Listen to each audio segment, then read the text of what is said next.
Chat, I'm actually here early. I bet you didn't expect that. To be honest, I thought that I should be on air 10 minutes ago, so this is why I started a little bit earlier. But wow, some really interesting news came up today. The first one, and we're going to be talking about this, is the new director for Disney. Apparently, she is a journalist, an activist, spoke at the World Economic Forum, um, met with the mayor of London, Sadiq Khan, and also, this is the best one ever, was with Hillary Clinton. But you know, you're looking at the credentials, which seem to be CNN advertiser. Like, what are her credentials? You know, like, what makes her a good pick to make a Star Wars movie? And her credentials seem to be that she is a woman and she is from Pakistan, and those are, you know, compelling enough for me to watch these things.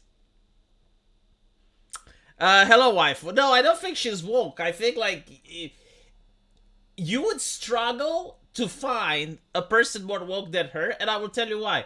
She actually said that her job is to make men feel uncomfortable. I mean, you know, why would I take my wife to a movie if I didn't want to feel uncomfortable at that movie? I mean, that is the purpose, right?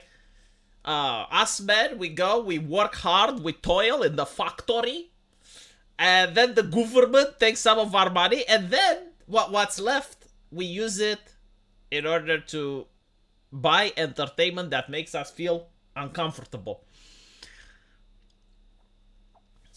Critical Drinker managed to put it in a very nice way. He said that at least 10 other YouTube channels will be started due to her work.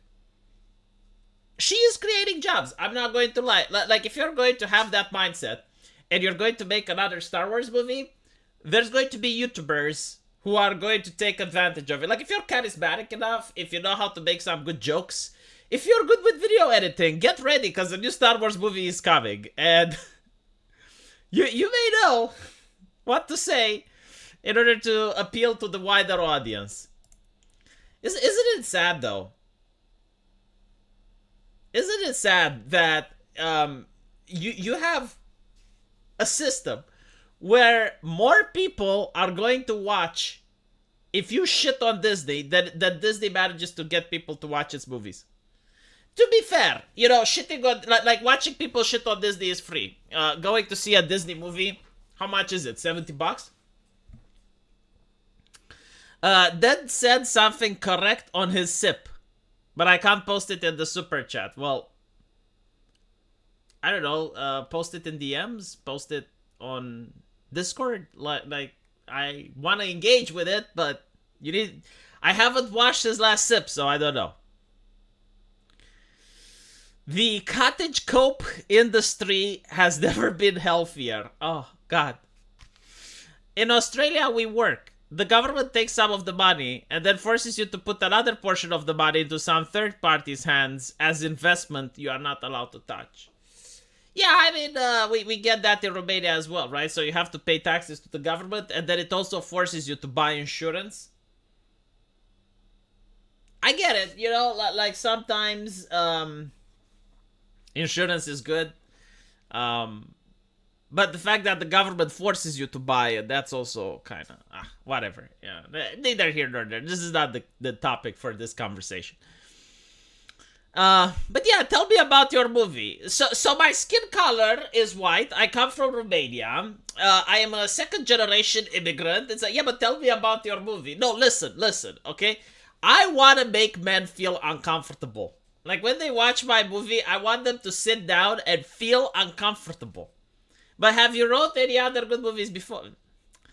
You know, I was thinking, like, comparing it to anime, right? Like, what are some of the popular animes that came out recently? Attack on Titan? Legacy of the Shield Hero? No, wait, that wasn't the best. There was one that was even better. Goblin Slayer. Yes, Goblin Slayer. Like, when you watch Goblin Slayer, which is quite popular, right? Does it start with telling you who the director is? I genuinely don't know. Like, this is actually funny because a lot of these woke people on Twitter, they don't know either. They have no idea who the director is for Goblin Slayer or for most anime. Like, there's Pikachu face when they found out that it's a woman. But Goblin Slayer, how do I know about it? You see a trailer with a girl getting raped, and you're like, well, can they show that on TV? That looks kind of fucking edgy. Like, let's see what that's about. Like you don't know the gender, the identity, or anything, you know? It's just like, wow, so why are people upset? Because that's how it started. It's like, people are upset, they're outraged. Like, why? Because there's an anime where a woman gets raped by goblins. Well, that's fucking edgy. That's... holy shit. I want to see that. Does she escape? How does she manage? Wow, that show is pretty dark. Can they show that on TV? That sounds pretty badass. I'm going to watch it. Well, to be honest, like when you look at Goblin Slayer, you know, the first episode is bad. But it does have a moral lesson. Like the people who went into the dungeon were very arrogant. And they didn't care about the dangers. But the other episodes, they're fine. Like, episode 1 is the worst. And after episode 1, the other episodes are like, you know, they have a little bit of darkness here and there. But other than that, it's just like normal Dungeons and Dragons adventures. They're kind of wholesome and cool. It's kind of like if you play Dungeons and Dragons with a party of friends and the GM is running a hardcore campaign and you wipe the first time and then you reroll the new characters. That's pretty much how Goblin Slayer is like. HSA, anyone been paying attention to Jimmy Dore's red pilling redemption arc? It just came to a beautiful climax when Jimmy having Alex Jones on his podcast. Yeah, so I don't consider that Jimmy Dore had the redemption arc or anything like that. I've been saying this for the last 2 years that I'm watching Jimmy Dore, and I like many of his episodes. Like I always said, Jimmy Dore is one of the leftists that I respect. And I've been saying this for years now. I was like, you know, I'm watching his show. I disagree with some of his takes. I don't agree with everything that he is saying. I think, like, when it comes to cops, me and him diverge a lot. But overall, no, I would say that at least Jimmy Dore is honest. Right? Like, he believes what he says. He says it from the heart. And that is like a mile ahead other leftists. Because you got like all these left-leaning people. Like, for example, Vosh or Hassan Piker. And you know that they're saying stuff that they don't believe in. You know, the Young Turks. The Young Turks is the perfect example. I mean, it's impossible that they don't know that they're lying by omission. I mean, perfect example is with Anna Kasparian. Anna Kasparian is, you know, trying to come around. And she's now realizing that the policies with environmentalism and climate change is affecting her pocket, so she doesn't like that. But like, she was, for example, saying that, oh my god, Kyle Rittenhouse, like, what he did, he's a murderer, cross state lines, blah, blah, blah. Like, she was parroting literally every single talking point from the mainstream media, no exception. And now, Anna Kasparian is like, went on the Adam and Sid show or whatever, you know, she went on their podcast. And she said, well, actually, you know, like Kyle Rittenhouse, yeah, I mean, it is self-defense. And I think you hold that a little bit, Anna. Chotomate. You know, like, that is not okay, you know, that is not fair. Like when you misled, like, was the circle of friends persuading you, puppeteering you, and you didn't know? Or did you have like a revelation? You know, you were asleep and the angel Gabriel came up and told you the truth about Rittenhouse. Hello, Jacob Andrew. Welcome to the show. Yeah, so Jimmy Dore had Alex Jones on. Hold on. Let me see if I can put it up. If you don't know, like, Jimmy Dore, the reason I call him the Viper of Dore is because he spat on Alex Jones. And then he lied about the spitting, even though it's on video camera. So anyway. Wait, why is Jimmy Dore having so many Alex Joneses? I don't get it. Like, something is weird. Hold on. Like, we got Jimmy Dore, and there's Alex Joneses everywhere. What is it the Jimmy Dore and Alex Jones show? I don't think it's allowed. I think like you can have it once or twice. But if you have like Alex Jones everywhere, then YouTube may have an issue with it. Maybe he had like one big interview, right? Like this is the explanation. He had one big interview and now he's like, yeah, he had like the burying the hatchet, and this one had 436,000 views. But is Alex Jones like a regular on his show now? I mean, don't get me wrong. I don't have a problem with it, but if he's going to do this, I think YouTube may punish him.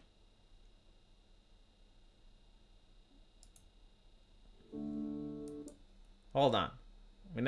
This must stop. We got... Why is this ad the thing? Anyway, right. Ask him this question. This is very interesting. No wonder I don't remember this. No shit, you blocked it out, MK Ultra. Who's that? Bill Maher doesn't know who's that. And I don't think that's a joke. I think he's... Do you mean Martin Luther King Ultra? Is that what he thinks? It's unbelievable. Can you believe he pretends not to know what MK Ultra is? Or do you think he really doesn't know? Or do you think he's actually a victim of it? I think Bill Maher is lying there. He also said he doesn't... Guys, no, seriously. Did you think that this is going to be how this year is going to start? Huh? I want you to stop doing what you're doing. Just stop. Okay, look at my screen. Just look at my screen for a little. Take a screenshot. If you saw this last year, you'd think it's a fucking meme, wouldn't you? There's no way. Like, what am I looking at? What is this? Jimmy, the Viper Door, and Alex Jones. And Alex Jones is like from another studio, so Jimmy can't spit on him. But like, wow. Okay. know who Klaus Schwab is, I think, in the same interview? Yes, here, Yeah, I think I here saw let me that, right? let He me says play that? it. Here it is. That's the mind control program you're under, Bill.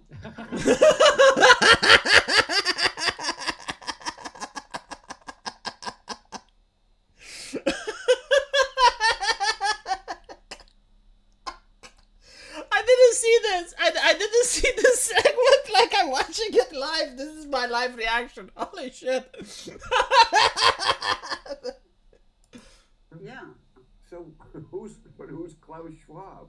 The head of That is no way. That is absolutely no way that you can be remotely involved in politics and not know who Klaus Schwab is. You know, I would have accepted this 2 years, 3 years ago. But if you're like just remotely connected, and it doesn't matter in what type of country you're connected to, like if you're into Romanian politics or if you're into Polish, American, Russian, like there is no fucking way you don't know who Klaus Schwab is. There is no way. At least you must have heard of him.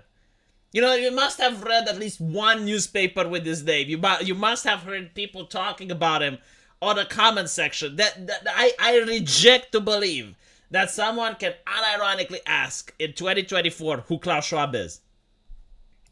the WEF. What's that? Oh, fuck off. No. That is, you know, this is what I noticed a lot of liberals do on Twitter. That they just trying to ask questions. It's so difficult to have a conversation, you know? It's like you're telling them, the grass is green. And they're like, grass? What is grass? Can you define grass? And most people, like, legitimately don't know on the spot to define grass, right? Because it's like a concept that you've been using for so long. You know what grass is. It's like, it's a species of plant. It's like, what type of plant? See, you don't know. So if you don't know what it is, how can you say that the grass is green? Like, this is how they're doing it. It's linguistic games. And unfortunately, they're very effective. Like, they're really working, right? But, like, think about it. If someone asks you about, like, a basic question, right? That you don't even expect. Like, you're talking about the World Economic Forum. You're expecting that everyone knows what it is. And someone comes up and goes, it's like, but what is the World Economic Forum? And I'm like, oh, fuck. You know, it's the same like saying the grass is green, like I gave the example earlier. And someone asks, like, well, what is the grass? I'm just like, well, it's a species of plant. What type of plant?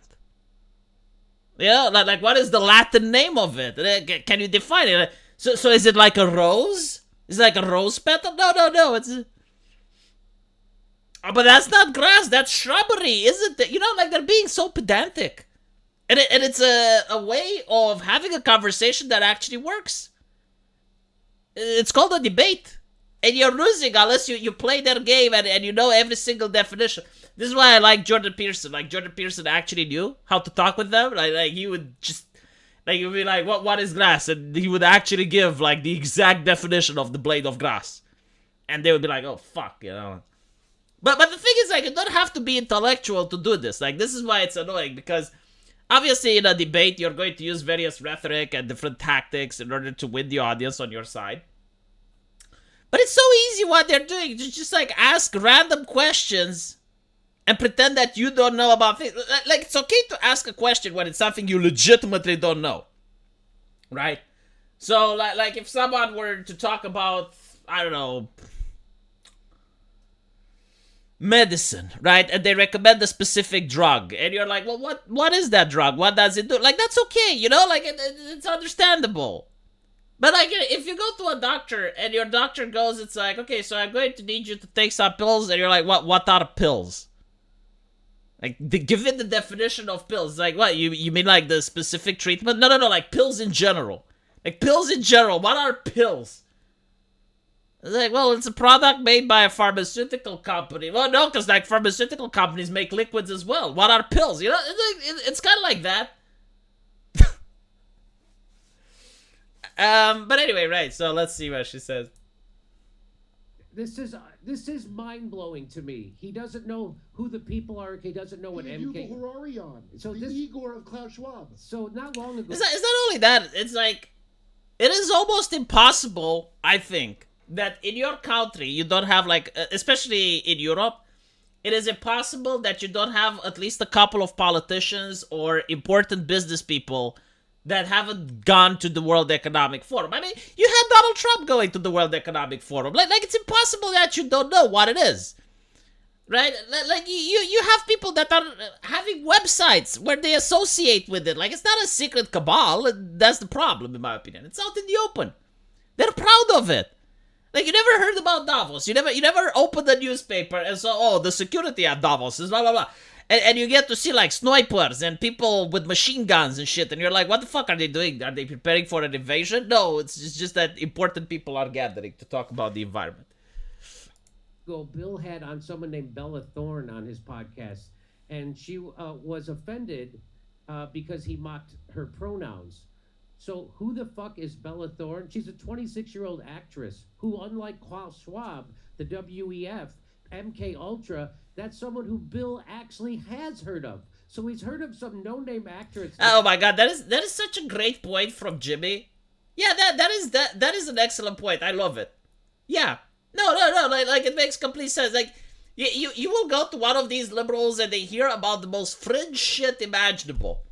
Like they will tell you about various sexualities that you have never heard about. That they will tell you about, you know, like various holidays that I've never heard about. Kwanzaa, like, you know, like, it's legitimate to like, what is Kwanzaa? It's like, well, there was a communist once, and then he got arrested. No, seriously, like look at the history of who invented Kwanzaa. I know because the vice president of the U.S. lied about it. So they hear about, like, all of the esoteric stuff that most people around the world don't know. Like, they know that the OK side is racist. Like they're aware about these fringe things, but they don't know about who the World Economic Forum and Klaus Schwab is. Leftists will start deleting their history and pretend to be on our side, so keep the gate shut. I actually never seen that happen. I don't know, like, how many leftists, quote-unquote, pretended to be on our side. I would expect it, though. Like if all of a sudden you would have a major cultural shift, I would expect that a lot of leftists would pretend to be on our side, because I've seen it happen in Romania. So I gave this example before, but at the university that my father was studying, there was this economics professor. And she was incredibly communistic, right? Like she would be the type of person that had lists of students, who they're talking to, what they're doing, right? What offensive jokes they're saying. And she would report them constantly to the secret police. And she was like a staunch communist. But the communism didn't last very long. It had the revolution. So once communism was toppled, well, now she's a pro-capitalist. Now she was teaching people about civil rights and the importance of democracy and all of that stuff. And there are many people like that. I'm pretty sure there's people like that in Islam, right? Like, if Romania were to become Sharia tomorrow, you'd have atheists converting. And once the caliphate is no more, you'd have, like, the Muslims deconverting. It's just like, there are people who are like that, you know? My perfect choice, as an example, was that plump lady. I forgot her name, but she was on that show where they switch mothers, right? Like, you have two families. Usually they have differences, and in one episode, one family was into Wicca, astrology, witchcraft shit, and the other family was very Christian. So they changed the mothers, right? And you have, like, this lady, which is quite famous. Like, I'm pretty sure that you guys know her, because it was, yeah, she was very animated, let's put it like this. And I want you guys to notice the parallels with social justice activists, okay? Like she's a Christian woman. She's not a, you know, social justice activist. But I want you to notice the parallels.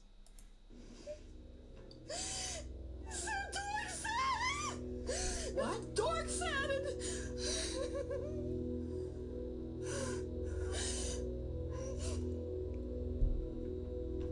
Isn't she acting like a university college student that just saw someone getting misgendered? Or posted something on Twitter and got criticism? Not of God. It's not Christians. Did you not ask if she believed in God? She's not a Christian. She could be a Jew and believe in It God. doesn't matter. She's tampering in dark-sided stuff. Okay, so this lady, you know, she became a meme at the time, and everyone knew her. By the way, now she was found at pride marches and having LGBT rainbow colors and stuff. Right? Like my point is, there are people that have the authoritarian mindset, okay? And they will use any type of ideology. It doesn't matter what is it. Like, it can be Islam, it can be social justice, it can be, they don't fucking care. It can be communism, it can be Nazism, it can be fascism, like, well, whatever. Like, the ideology isn't what's important.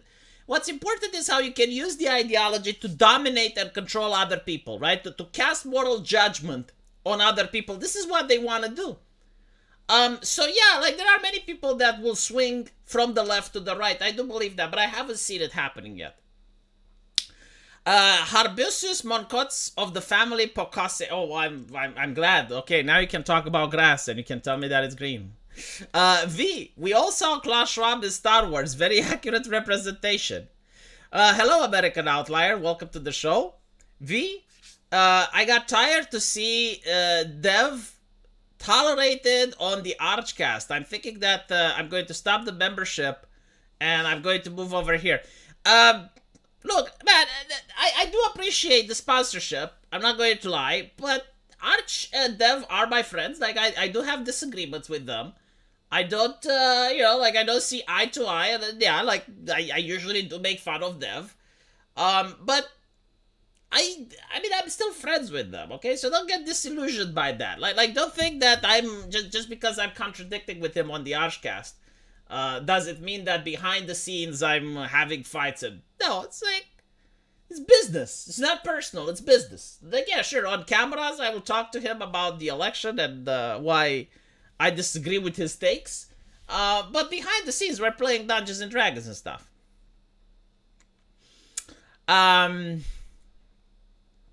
People say it's opportunism.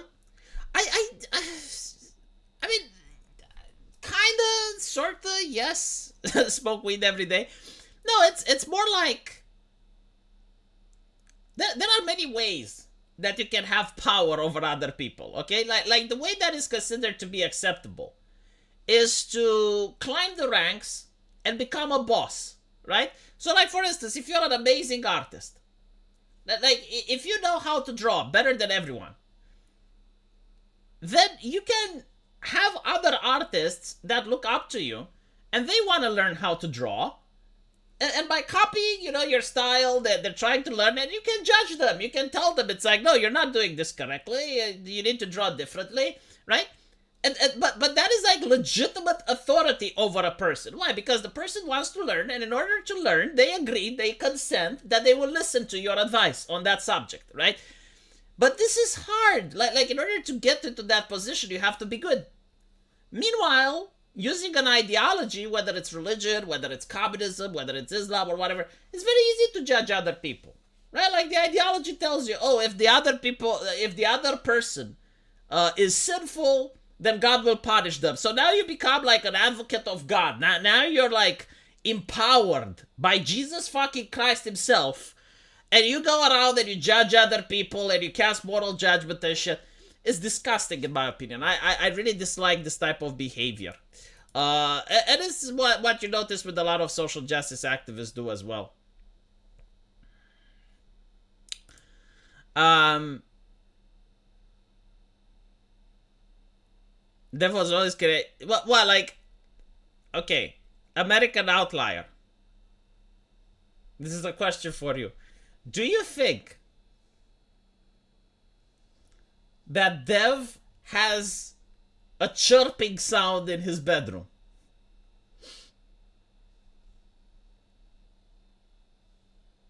Because the chat suspects him of that, and I'm like, why though? I hope you know that liberal Christians exist. It's not just a conservative thing. People it is, but yes, people can be authoritative or power hungry. No, I'm aware. Like, okay, so during the Bush era, you had like many Christians that were just normal people, but then you had like the hardcore evangelical fundamentalists, I would say. The type of like, okay, let me show you what I mean.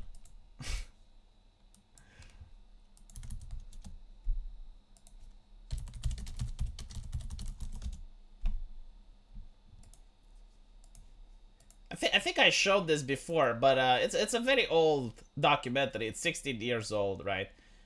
Look at this. Welcome, Mr. President, now. So they got the president, right? They got Mr. Bush here, and this is at a Jesus camp. It's how the documentary is called. I don't know if it's actually called Jesus camp, but it was like an evangelical camp. And they got President Bush. Unfortunately, he's just a cardboard cutout, but you can imagine that he's the actual president. Well, talk to him. Okay, talk to the cardboard. Yes, children, talk to the cardboard. Talk to him. Say, welcome, President Bush. By the way, like, this is not fake. Like, they didn't orchestrate this. They didn't, no, this was an actual place in the US where they got reporters, and they were very happy that reporters are coming and whatnot. To me, this looks like diversity training. But of a different ideology, right? Like they were indoctrinating kids in a different ideology. In my opinion, both are harmful. Glad you're here. I want you to bless him. Speak a blessing to him. Would you do that? Raise your hand. You speak a blessing to him. Do some warfare over him. Some warfare. Arabakashika satolo barabahaya. Is that correct? Arabakashik. Hold on. Hold on. He has some warfare. Arabakashik aramatoso arabahaya. Am I doing it properly? What does it mean though? Should I ask ChatGPT? I'm curious now. Arabakashik. Arabakashika sapato. No, see, I forgot it. Arabakashik. I can pronounce the Arabakashik, but after that it becomes difficult. It's tongues. What does tongues mean? Like, I know that in World of Warcraft you have a spell. Warlocks have it. It's called Curse of Tongues. And if you cast Curse of Tongues, the enemy starts speaking in demonic, and it increases the cast time of their spells by 0.5. I guess, like, when you speak in demonic, the words are a lot longer. But here's the thing, all right? A lot of people don't understand that social justice activists didn't just grow out of the ether. Like, this was the culture back then. Obviously not not all, right? Just like today, not all people are worshiping diversity, inclusivity, and equity. But back then, there were a significant number of people that were like that, and you didn't have social media, so it was a lot easier. But the main issue that I would say is that a lot of people were sick and tired of this, right? Because any rational person looking at that can see a couple of things that they don't like. So when the social justice activists came in with atheism, with facts and logic, and with all of that, yeah, I mean, yeah, sure, they were a grift. But I want you to understand, right? Like, when you have, like, this thing, okay? It's like, oh, kids, look at the president, boing, boing, boing, boing, boing, boing, right? So when you, oh, and the kids are crying, and they're touching, oh, is this the point where they're touching? Spirit-filled people. Yeah, they're touching, they're touching the president. Now, I just want to point out that when you have an atheist that's coming up with facts and logic, all of a sudden it doesn't sound so cringe, does it? Like, you're looking at this, right? And you see people that are having, like, a cardboard representation of the US president, and they're treating him like the golden calf. And unironically, like, any Orthodox priest that looks at this would call it idolatry, and I would agree with him. Even as an atheist, I would be like, yeah, no, this does sound like idolatry, yeah. Has Bush been canonized? Is he a saint? No, then take it off, you know? But like, when you have an atheist coming in the room, when you have Thunderfoot coming in the room, and it's like, okay, well, let's talk about facts and logic, all right? Like, it's a cardboard box, all right? Like he can't hear you. Like, he's a human being. There's no divinity in George W. Bush. What you are doing, even from a Christian perspective, is considered sinful, right? All of a sudden, Thunderfoot doesn't sound so cringe. So my point is, like, the reason that we have this social justice timeline that we do is because of those people. They started it. To be fair, you know, I will... well, actually, you know what? They didn't start it. Hold on. I'm talking shit. I'm talking shit, chat. These people didn't start it. The hippies fucking started it. The hippies fucking started it. Like, if I were to show you the Summer of Love and some of the stuff that went there... then you would understand why these people needed to find Jesus. They were like, holy shit, because without Jesus, we end up like the hippies.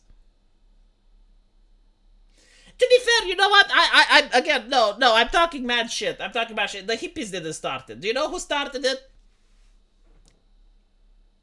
The people who fought in World War II started it.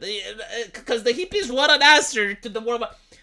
I started to think that maybe it's like a pendulum. Maybe it's kind of like that, you know, like every generation is just trying to do the opposite of what the previous generation did it. Worship of a man is anti-Christian. Ooh, the Orthodox Church wants to have something to talk to you. Like, kinda, no, yes, like worshipping a man is... But then the Orthodox Church goes and says, well, this man was actually a saint. Now, you're not worshipping the saint, but you can have an icon with the saint and you can use it to pray, and you're not praying at the saint personally, you're praying so that he carries your message to Jesus. So, it is what it is. Like yes and no, basically. But definitely, even the Orthodox Church wouldn't consider George Bush as a canonized saint. Let's put it like that. I blame the Romans. They are the root. Christian crusaders at least were warriors. Depends which crusade, depends which ones. I mean, a lot of them were just peasants that were very brutal and savage in their ways.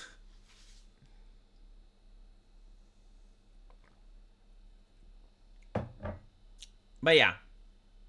Doesn't the Catholic Church also worship people? I mean, the Catholic Church considers the Pope to be God's vicar on earth, but I don't think like they pray to the Pope. I'm not like well versed in Catholic doctrine, so I'm trying to think. I think like Saint Mary, yeah, like Saint Mary, right? You can pray to the Virgin Mary. So like she's considered the saint, and she has like a central role in that religion. So yeah, I think the Virgin Mother Mary could be considered, but I don't think like George Bush is anything related to the Virgin Mother. So I would not say that it would be an accurate comparison there.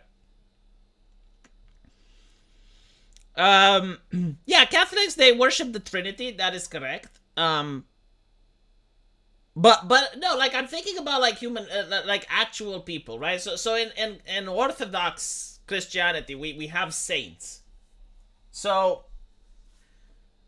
the saints, all right, like I want you to think about how it was before Christianity, right? Like you had the Roman Empire, and the Roman Empire had various gods and deities, and this was like the norm back then, right? You got Aphrodite, you got, well, actually the Romans had Venus, Jupiter, Saturn, right?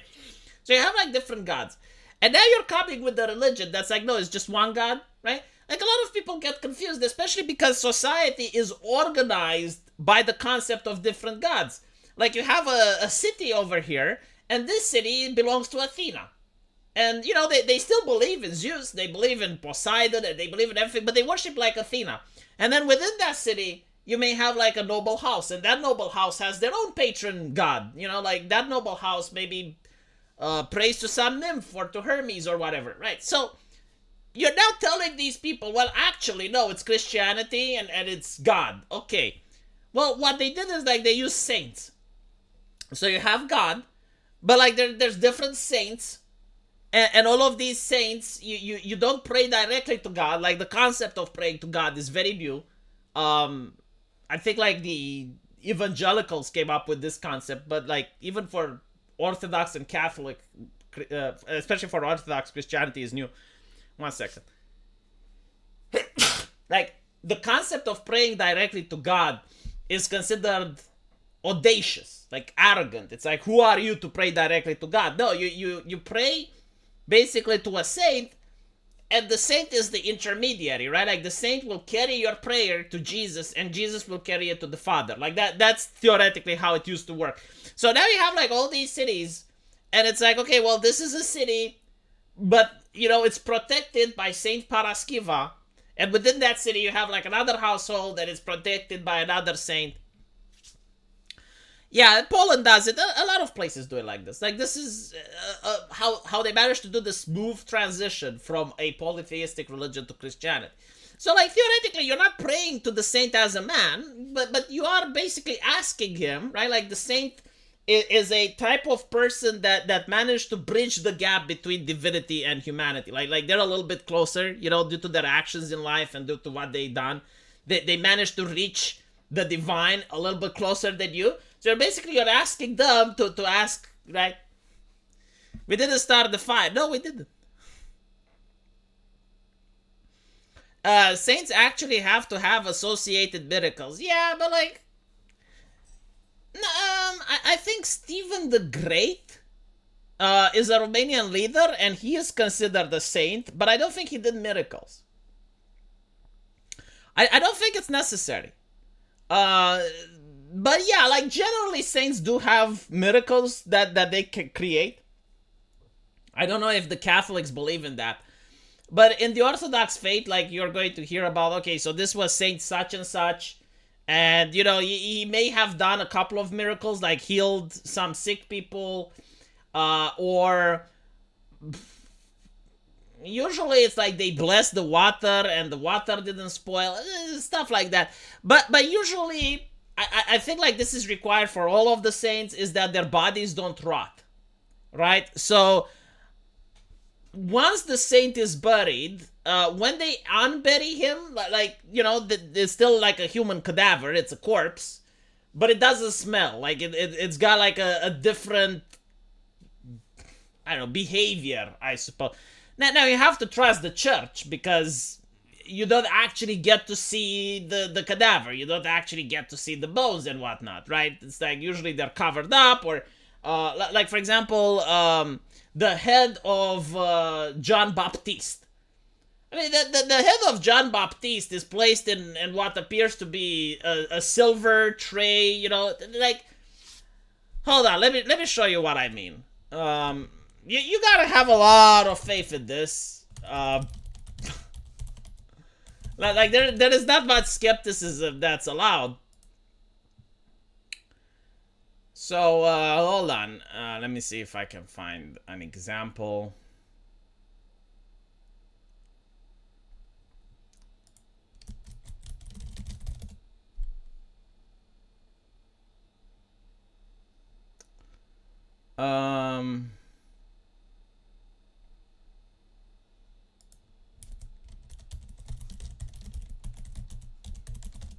I think I have like, okay, right. So this is from my town. It's I guess you can call it Saint Paraskiva's Reliquary. So what you get is a coffin in which Saint Paraskiva allegedly is resting. But this is what you see, right? So you go to the church, and this is Saint Paraskiva, and I think like she casted miracles. I think like she gave her clothes to the poor and stuff like that. But this is how it looks like. Now, is it a mannequin inside? Is it real? I don't know. I mean, the church says it's real, but like you're never going to see it. Like you don't get to see the bones. You don't get to see anything, right? It's just a coffin covered by glass. I mean, even Lenin's corpse you get to see through the glass. Here, you know, she's dressed. And it's like, okay, I guess it depends how faithful you are. Like, how much faith do you have in the church? Like, do you believe they're lying or do you believe they're telling the truth? If you believe that they're telling the truth, then this is Saint Paraskiva. And if you touch her coffin, it performs miracle, right? So, like, no, unironically, this is how it works. If you want your kid to, I don't know, pass the Cambridge exam, right? Like you want your kid to pass the Cambridge exam, you go, you touch this, and then your kid passes the Cambridge exam. I think like the way it works is that you're praying to her, and she takes your prayer to Jesus, and Jesus takes your prayer to God, and then God, you know, listens to your prayer. I think like she's like an intermediary, right? Because that's the way I explain it, because some people think it's like you're taking some of her energy. And I'm like, man, I don't think she's the Green Lantern, okay? Like, because if that's the case, like, at some point you would think she runs out. Like, after, you know, giving her energy to so many people, even Goku, Super Saiyan, Blue Super Saiyan would run out of the energy, right? Like, it depletes. Like unless you want to tell me that she's God and she's infinity, then I think, like, that's not how it works, right? Like, religiously speaking, if I understand Christian dogma and doctrine, when you're praying to her, and they actually do pray to her, like some people, technically you're not supposed to, but they do, it's that she carries your prayer to Jesus. And Jesus carries the prayer to the Father, and then the Father, you know, it's kind of like she has an in, basically. Like, she knows the guy, right? Polyatheism makes much more sense than mono. Why, though? I mean, I'm actually thinking about why would one make more sense than another, though? Like if you have monotheism, right? So basically you're like a player which plays The Sims, right? So you're creating this universe in The Sims, or not even that. You're playing RimWorld, or you're playing Dwarven Fortress.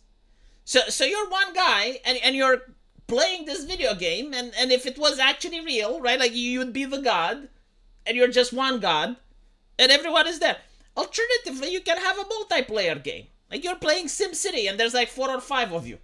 Like, I don't think like monotheism or polytheism can be said, well, this one makes sense and the other one doesn't. They're both possibilities that are like if you're willing to have faith, both of them are simultaneously possible.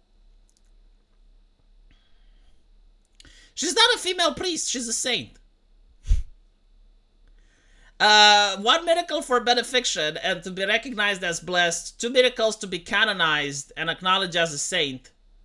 Only a pope could waive the need for the requirements. Yeah, but isn't that like Catholicism? Like, Orthodoxy doesn't work that way. Paganism, Orthodoxy, it doesn't matter. I'm an atheist. Christianity is the one true faith. Let's just move on to retaking Constantinople. See, the thing with Christianity, someone said this, and I think they were a Japanese person. They kind of had the point. Like, Christianity is the Trojan horse for social justice. Like, I'm afraid it's true. You know, you don't really have that many teachings in Christianity to fight against social justice. Meanwhile, Islam does. Like, Islam is not about turning the other chick. Islam is like, what did you say, infidel? And then they start, they do their chants. And, like, it's not as permissive and tolerant as Christianity is. In fact, like, a lot of socialists, a lot of proto-socialists, I guess you could call them, were either monks or priests. Do the Catholic have an app I can use to keep up with my prayer, like an Amazon package tracker? I know that the Orthodox Church has started using apps. I'm not kidding. They have like the priest that actually married me and my wife, right? The one that held the ceremony. He had this WhatsApp group where I think he had like 100 believers or so, right? Like it was like faithful Christians. And when one of them would have a problem, they would all pray for that person. So basically, let's say your mother gets sick. Okay, they would all pray for your mom. And like this sounds ridiculous. It really does, but what does it do in reality? It creates community connections, right? Like it creates bondings. Like I, as an atheist, find it amusing, and I'm pretty sure like a lot of atheists in the chat find it as well. But the reality is like, yeah, those people are coming together, and sure, like they would pray for that guy. But at some point, like if someone had like financial need or, was looking for a job, I'm sure like the others would help him with more than a prayer and actual generosity. So I don't think that it's a bad thing, right? Like, it sounds ridiculous. Oh my God, you're using WhatsApp and, like he wants to get past the Harvard exam. So now, yeah, but like, so there is an app, basically.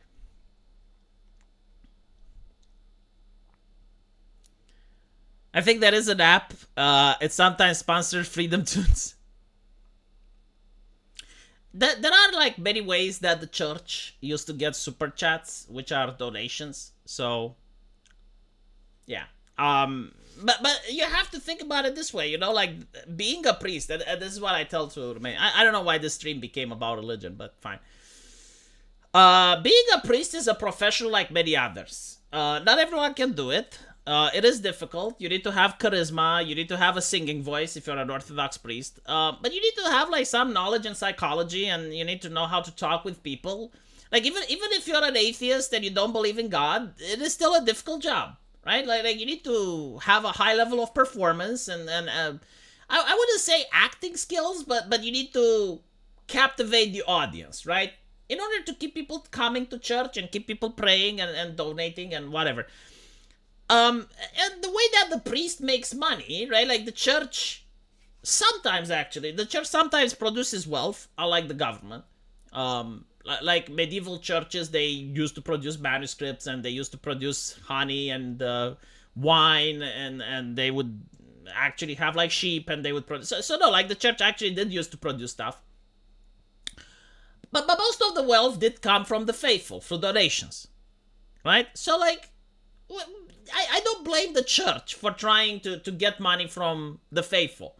A lot of Romanians are upset. It's like, oh my God, the church is like the apple of Romania. And it's like, yeah, but a lot of Romanian cultural heritages, like we're talking about statues and we're talking about monuments, they are in the care of the church. There are monasteries that are over 400 years old that the church has to renovate and maintain them. So, no, I do think that the church asking for money isn't a bad thing. Monk and priest are two separate classes. One has wisdom and the other charisma. I want to know what Christianity has to say about glorious boobas. It depends. They're heavily against. Well, actually, you know what? No. Romania used to have brothels. I talked about this. During the period of time between World War I and World War II, Romania had brothels. And the church in Romania was quite strong at the time. I wouldn't call Romania a theocracy, but it was very close. And the church wasn't against the brothels. Like, the church said that without temptation, you can't have virtue. So they would say that people shouldn't go to brothels. And they were, you know, obviously religiously against, but they never advocated to shut down the brothels. And I know the brothels need to stay open so that the faithful can remain faithful but not going into temptation. So you have like that type of argument. Now you have like a different argument. Like the church wouldn't be for brothels, but they would say sex is between a husband and a wife, and it serves two functions. Like, one function is reproduction, and the other function is to strengthen the bond between the husband and the wife. But then I heard like arguments from the United States, from like right wingers in the US, you know, the Groypers and the Loipers and all of the extreme religious. I don't even know if I can call them fanatical, but like this interpretation to me, even if the Catholic Church does support it, is an extreme. Sex should only be done for reproductive purposes, period. Right? So you shouldn't do sex for pleasure whatsoever. Even from a religious standpoint, I disagree with it, because then why is it pleasureful? Like if God created, you know, this thing, which isn't necessary, why is it pleasureful? Right? So like they would view that even if you have sex with your wife under marriage just for pleasure, without using condoms, okay? Like, we're not talking contraceptives, we're not talking any of that. But like, if you're not trying to get her pregnant, then it's a sin. So basically, like, after the first month of pregnancy, you should not touch your wife whatsoever. If you're aware that she's not ovulating, so, you know, there's like that time period where, no, you shouldn't do it, right? The only time you should do it is missionary position, the man on top, and with the purpose of procreation. I think that is extremely exaggerated. I think that that would not necessarily create a healthy marriage. Because, yes, I do believe that sex does strengthen the bond between a wife and a husband. Citation? Oh my fucking god. Do you honestly think that every time I see something dumb on Twitter, I copy-paste it? Holy shit. I think, this interpretation is not necessarily wrong. I mean, you can ask ChatGPT about it. Like you will see that some of the more extreme religious fundamentalists do believe in this. And I'm pretty sure, like, they have, like, Bible quotes and stuff to justify it, but honestly, a lot of the things that relate to sex from the Bible comes with a gentleman by the name of Onan. And it, you know, it's kind of... Like this is where masturbation is a sin bullshit comes from. Like, basically what happened is that God wanted Onan to take his brother's wife and to have kids with her. But according to the law, the children that he would have would be considered to belong to his brother. I think I understood it, right? Like, it's ancient testament shit. So Onan didn't want that. Like, he didn't want his kids to be considered that he belongs to his brothers. He didn't want to be a cock, legally speaking, right? So what Onan does is that he spills his seed on the ground. He doesn't put it into the belly of his brother's wife. And God is upset and kills Onan, right? And I guess, like, the religious interpretation is that masturbation is a sin, because he was spilling his seed on the ground. But as I'm reading that, you know, and through the context of what I'm reading, I definitely understand that wasn't the case. Like, God was upset at Onan because he wasn't being part of the plan. He didn't trust the plan.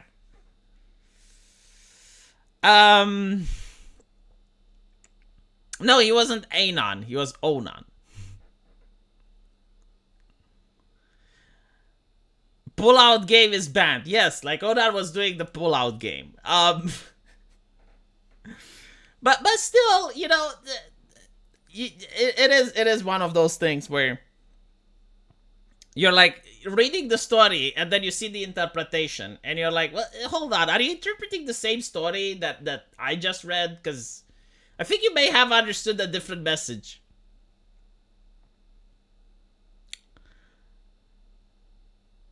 But like, people didn't know about this? Like, I thought, you know, onanism means masturbation.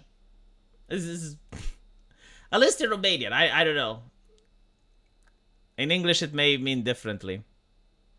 This channel should not be under entertainment, but under education. And look, you know, like, I was passionate. When I was a kid, I learned a lot about religion. So, I like the Greeks with their Legends of Olympus. Like, I really love that. I read, my interpretation is correct. Why, thank you. I read the Old Testament, the New Testament, and the Quran, so I have all the trilogy read. I know a little bit about Egyptian mythology, like not a lot, but I do know enough. Norse mythology, I did touch it a little bit. To be fair, I don't know that much about Buddhism, but I do know a lot about Stoicism. I think like Stoicism is definitely the truth. Like Stoicism can actually help you a lot, especially if you master it. What is his name? Euclides. I think that's... It's been a long time since I read these things. It's been more than 5 or 6 years, so... but yeah, no, like the wisdom of the Greeks is the most base. Like, they probably didn't have to deal with much political correctness shit. And they would notice things the way they are, and they would just express them, so... Now I need to read the Book of Mormon. That's the spin-off, isn't it? Like, isn't the Book of Mormon, it's like, but what if Jesus came to America?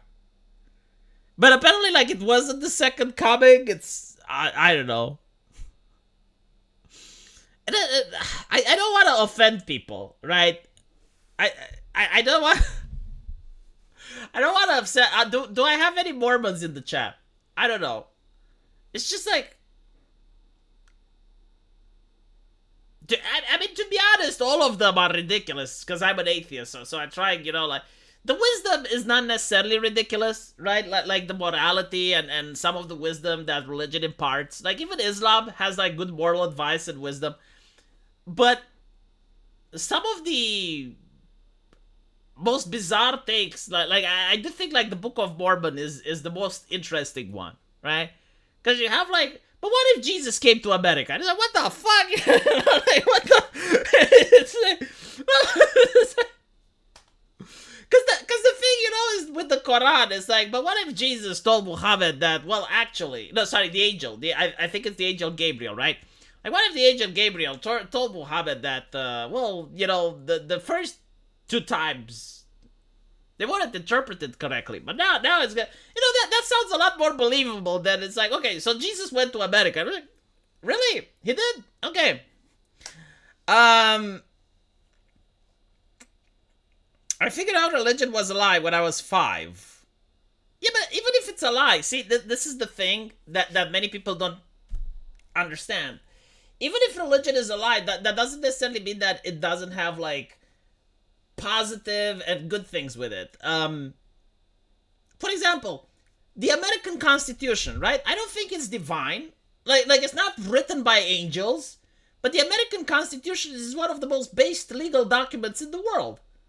Like, unironically so, you wouldn't have America the way it is today with all its flaws, but it wouldn't be nearly as good if it wasn't for the Constitution. Like, without the Constitution, I definitely think that America would already be a dictatorship.